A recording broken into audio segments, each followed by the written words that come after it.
Bonjour et bienvenue.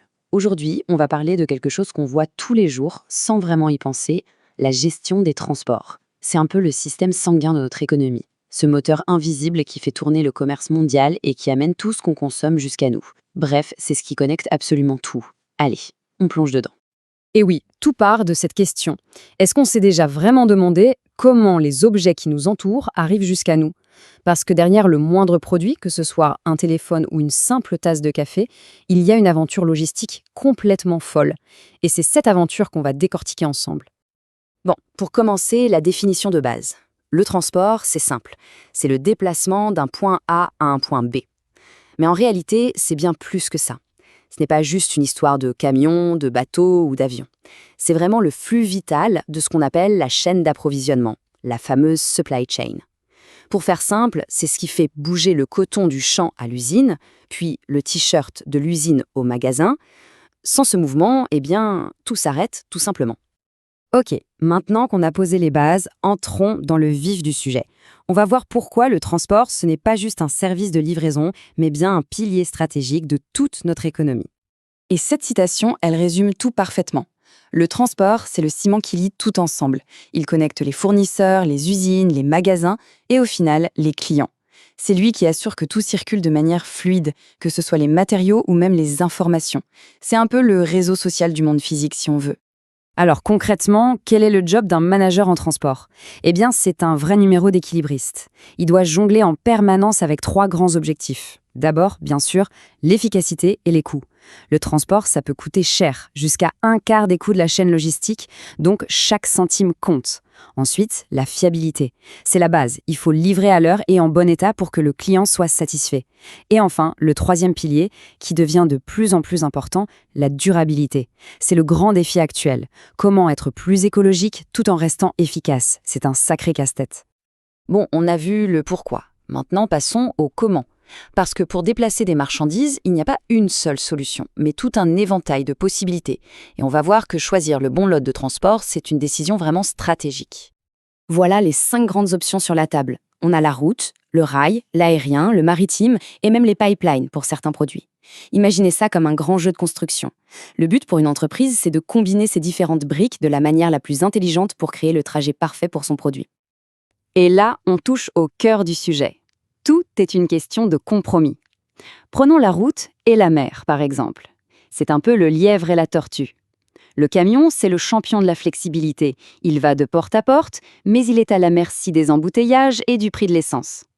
Le bateau, lui, c'est le poids lourd du commerce international. Il transporte des quantités énormes pour pas cher, mais il est lent, très lent. En fait, il n'y a jamais de solution parfaite. Il y a juste la solution la plus adaptée à une situation donnée. Ok, zoomons maintenant sur le mode de transport qu'on connaît le mieux, celui qu'on voit partout sur nos routes, le camion. C'est le maillon essentiel, celui qui assure quasi systématiquement la dernière étape de la livraison, ce qu'on appelle le fameux dernier kilomètre. Et quand on parle de camion, on parle forcément d'argent. Ce graphique le montre très bien. Le carburant, c'est clairement le nerf de la guerre. C'est le coût numéro 1. Et surtout, le plus imprévisible. Le prix à la pompe augmente et c'est toute l'économie du transport qui est secouée. Si on ajoute à ça la main-d'œuvre et toute la maintenance, on comprend vite que chaque kilomètre parcouru est un calcul économique hyper précis. Mais attention, le transport routier, ce n'est pas juste une équation de coût. C'est avant tout une question d'humain et de sécurité. Les réglementations sont hyper strictes et pour une bonne raison. Quand on voit une règle comme la limitation du temps de conduite, ce n'est pas de la paperasse pour embêter le monde.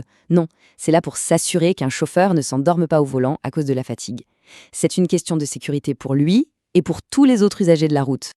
Face à tout ça, comment font les entreprises pour être plus efficaces? Elles actionnent principalement 3 leviers. Le premier, c'est l'optimisation des itinéraires. Aujourd'hui, avec le GPS et des logiciels surpuissants, on peut calculer le trajet parfait. Le deuxième levier, c'est de remplir les camions. Un camion qui roule à moitié vide, c'est une perte sèche. Et enfin, le troisième point, c'est la gestion de la flotte de véhicules. Il faut que les camions roulent le plus possible. Ok, on a bien regardé le transport routier de près, maintenant prenons un peu de recul. Parce que le monde du transport dans son ensemble fait face à d'énormes défis qui sont en train de redessiner complètement le paysage. Et ce qu'il faut bien comprendre, c'est que tous ces problèmes sont liés. C'est un vrai cercle vicieux. La hausse du prix du carburant rend tout plus cher. La pénurie de chauffeurs, c'est un énorme problème. En plus, il y a la pression pour être plus écolo, ce qui demande d'investir. Et pour couronner le tout, nos infrastructures sont parfois vieillissantes et saturées. Bref, pour les gens qui gèrent la logistique, c'est un vrai casse-tête quotidien. Alors, la question à 1 million. Au milieu de tout ce chaos, comment une entreprise peut-elle savoir si elle est sur la bonne voie? Comment peut-elle s'améliorer? La réponse est simple en théorie, en mesurant. Parce qu'on ne peut pas améliorer ce qu'on ne mesure pas.